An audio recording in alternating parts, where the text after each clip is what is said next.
Hello दोस्तों, स्वागत है मेरे YouTube चैनल पर। मैं हूं अनिल कुमार। तो दोस्तों, आज मैं आ गया हूं दिल्ली के लाल किला देखने के लिए। तो आप पीछे देखेंगे तो मेरे देखिए आपको लाल किला दिखाई देगा, और इधर इस साइड में देखेंगे तो इस तरफ है चांदनी चौक, और वो सामने जो रेड टेम्पल दिख रहा है वो जैन मंदिर है। फिर यहाँ पर शीशगंज गुरुद्वारा है। तो अगर दोस्तों आप लाल किला देखने आ रहे हैं तो आप ये भी देख सकते हैं। तो दोस्तों अभी चलते हैं लाल किले के अंदर और दिखाते हैं फिर लाल किले में क्या क्या है यहाँ पे। दोस्तों, लाल किले में प्रवेश करने के लिए टिकट लेना होगा, और टिकट दो तरह से मिलता है, ऑफलाइन और ऑनलाइन। तो दोस्तों मैंने अपना जो टिकट पहले ही ऑनलाइन ले लिया था। तो दोस्तों चलते हैं अभी लाल किले की तरफ। तो दोस्तों, मुग़ल बादशाह बाबर की 7 पीढ़ियों ने हिंदुस्तान पर राज किया था। शाहजहाँ जो थे वो 5वें मुग़ल बादशाह थे। उन्होंने 1628 में आगरा की गद्दी संभाली थी और आगरा को अपनी राजधानी बनाया। तो राजधानी पहले आगरा हुआ करती थी। उन्होंने 11 साल वहाँ पर शासन किया और उसके बाद दिल्ली को शाहजहानाबाद के नाम से बसाया। दिल्ली 6 बार उजड़ी है और 7वीं बार शाहजहानाबाद के नाम से बसी है। लाल किले को बनाना शुरू किया गया था 1639 में, और 1639 से 1648 तक ये बनकर तैयार हो गया। इसमें बनने में पूरे 9 साल लगे। इस किले के 4 गेट हैं: Delhi gate, Salim gate, Yamuna gate और लाहौरी गेट। तो दोस्तों इसी जगह से 1947 में पंडित जवाहरलाल नेहरू जो प्रधानमंत्री थे, तो उन्होंने अपना भाषण यहाँ से दिया था। और उसके बाद जो भी प्रधानमंत्री बनते हैं वो 15 अगस्त को यहाँ से भाषण देते हैं। और दोस्तों यहाँ पे ये नेशनल फ्लैग लगा है, तो ये हमेशा यहाँ पे लगा रहता है। दोस्तों अभी चलते हैं लाल किले के अंदर और फिर दिखाते हैं लाल किले के अंदर क्या क्या है। दोस्तों ये है लाहौरी गेट। जिस गेट से हम एंट्री कर रहे हैं उसे लाहौरी गेट कहते हैं, क्योंकि इसका नाम लाहौर की तरफ है जो कि पाकिस्तान में है, इसलिए इसको लाहौरी गेट कहते हैं। तो दोस्तों अभी चलते हैं अंदर की तरफ और फिर दिखाते हैं आपको आगे चल के। तो दोस्तों इस गेट के दोनों तरफ आपको यहाँ पे कैनन देखने के लिए मिल जाएंगी, जो कि काफ़ी बड़ी है। तो चलिए देखते कैनन कैसी हैं। तो दोस्तों ये कैनन लगी हुई हैं और काफ़ी विशालकाय कैनन लगी हुई हैं यहाँ पे।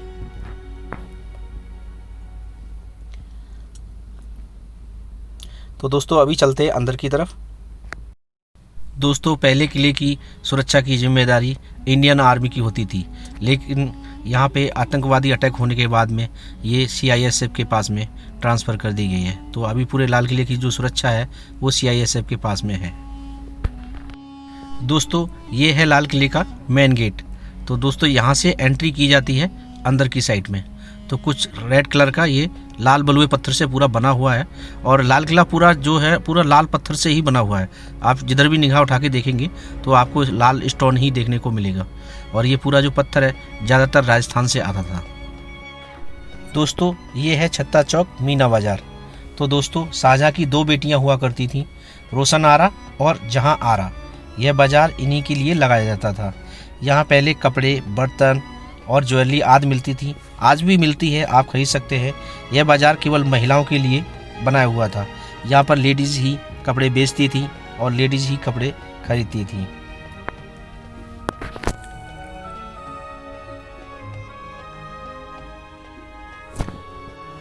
दोस्तों पहले यहाँ पे किसी भी पुरुष की एंट्री नहीं थी, क्योंकि यह सिर्फ महिलाओं के लिए बाज़ार लगाया जाता था, और जो राजा की बेटी थी खास करके उनके लिए लगाया गया था।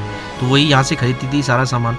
तो कुछ इस तरह का पूरा बाज़ार लगा हुआ होता था, और काफ़ी सारे यहाँ पे आइटम अच्छे अच्छे मिलते थे। अभी तो कुछ वक्त के साथ साथ चेंज हो गए, और ये देखिए अभी भी आप यहाँ से ख़रीदारी कर सकते हो, और अभी आप महिला पुरुष कोई भी यहाँ से ख़रीदारी कर सकता है। तो कुछ इस तरह की पूरी मार्केट बनी हुई है।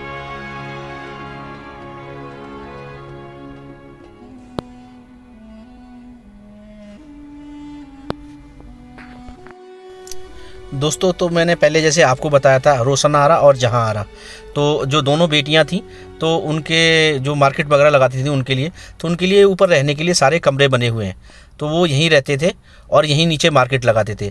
तो दोस्तों रोशन आरा और जहाँ आरा 2 मतलब बेटियां थी, तो दोनों के लिए अलग अलग मार्केट थी। तो पहले की थी रोशन आरा की और दूसरी है जहाँ आरा की। तो ये जहाँ आरा की मार्केट है। तो ये 2 तरह की मार्केट मिलेंगी आपको जब लाल किले में एंटर करेंगे।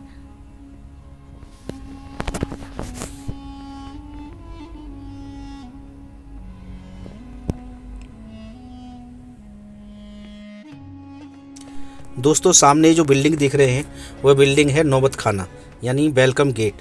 तो जब राजा की एंट्री यहाँ से होती थी तो यहाँ पे बहुत सारे ढोल नगाड़े बजाए जाते थे और इसको रिसेप्शन भी कह सकते हैं। और यहाँ पे हर रविवार को राजा का जन्मदिन मनाया जाता था, क्योंकि जो शाहजहाँ थे उनका जन्म रविवार को हुआ था, तो इसलिए यहाँ पे हर रविवार को अपना राजा अपना जन्मदिन मनाता था।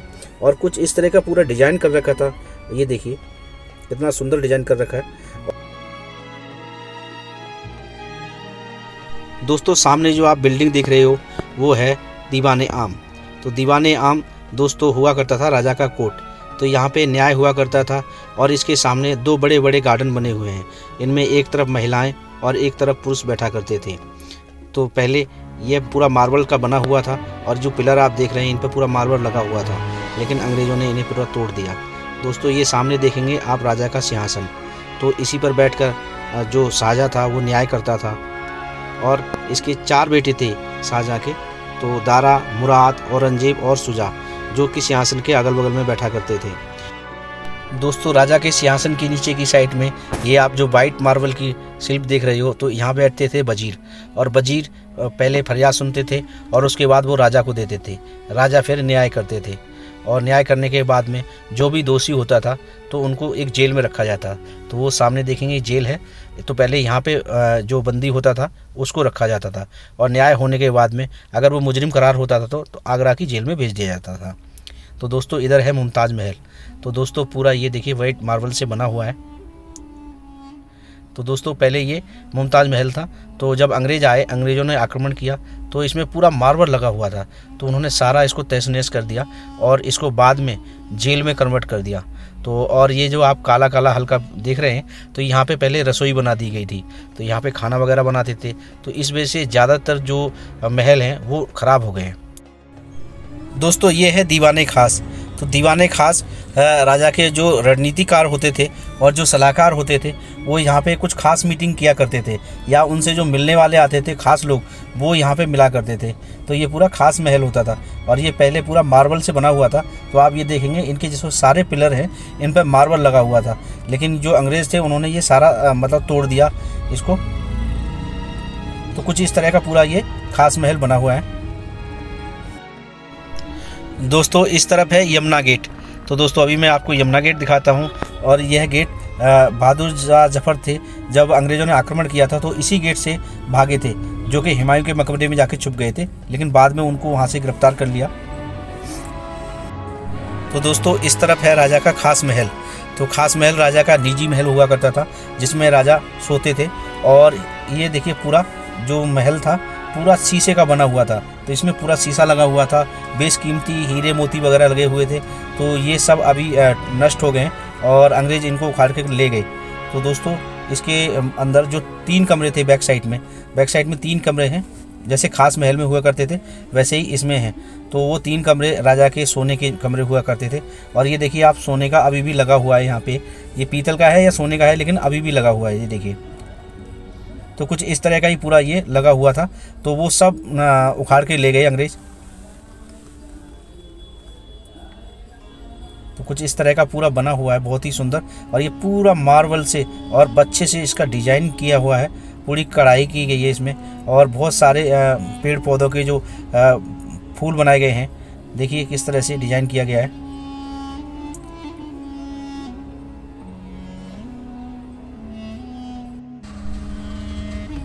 तो दोस्तों इस तरफ है हमाम, और हमाम का मतलब होता है नहाने की जगह।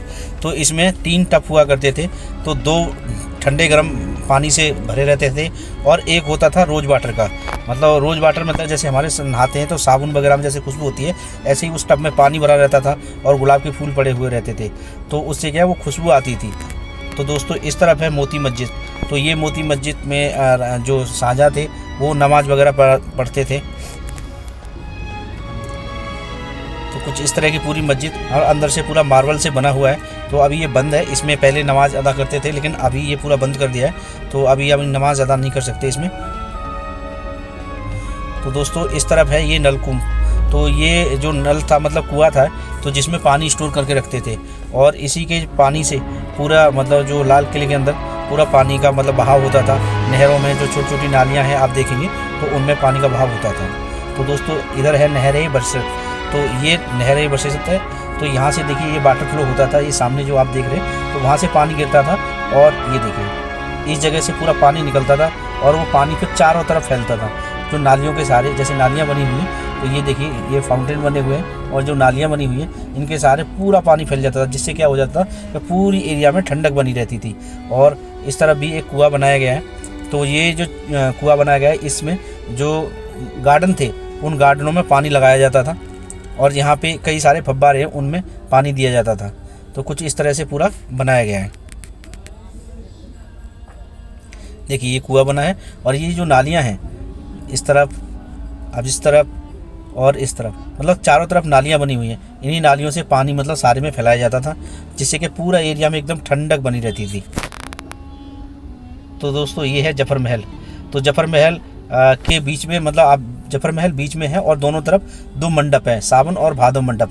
इनका नाम जो सावन भादो दिया गया है। तो यहाँ पे अंदर छोटे छोटे से कमरे बने हुए हैं जफर महल के अंदर। तो इसमें पूरे में पानी भर दिया जाता था और सावन भादों में जब ये फव्वारे चलते थे तो चारों तरफ से, मतलब शाम के टाइम में पानी, ये देखिए फव्वारा है, तो इसमें पानी जब ऊपर आता था तो चारों तरफ से ठंडी ठंडी हवा बहती थी। तो लोग यहाँ बैठ के आनंद लिया करते थे। टिकट प्राइस की बात करूं तो मैंने जो अभी टिकट लिया है ऑनलाइन, मुझे 35 रुपीज़ का पड़ा था। तो ऑनलाइन टिकट लेंगे वो ज़्यादा इजी रहेगा। बाकी अगर आप लाइन में लगेंगे तो थोड़ी भीड़ भाड़ ज़्यादा होती है और प्राइस भी ज़्यादा रहता है। और बात करूँ इसे ओपन होने की, तो सुबह 9 बजे ओपन हो जाता है और शाम को 5 बजे ये क्लोज हो जाता है। दोस्तों ये वीक में मंडे को बंद रहता है, बाकी दिन ओपन रहता है। और पास में ही यहाँ पे लाल किला मेट्रो स्टेशन है। तो अगर आप मेट्रो से आना चाहते हैं तो मेट्रो से भी आ सकते हो, बाकी बस से भी आ सकते हो, कैब भी ले सकते हो और यहाँ पे अपनी गाड़ी भी लेके आ सकते हो। पार्किंग की सुविधा है यहाँ पे, तो अपनी गाड़ी पार्क भी कर सकते हो। तो दोस्तों अपने ब्लॉग को करता हूँ एंड, फिर मिलता हूँ एक नए वीडियो में। तब तक के लिए जय हिंद, जय भारत।